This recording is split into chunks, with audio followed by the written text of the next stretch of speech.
ถึงบ้านแย่ทำไงสวัสดีค่ะได้เอาของมาฝากไหมเผื่อพ่อเป็นคนเก่ง ตะกร้าขึ้นหมดแล้วมีตะกร้า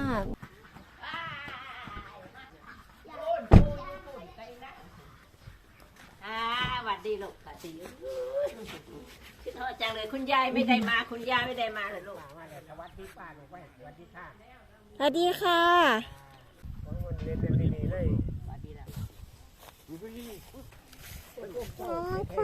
ตัวเท่าตัวใหญ่กว่าอาเมียดอีก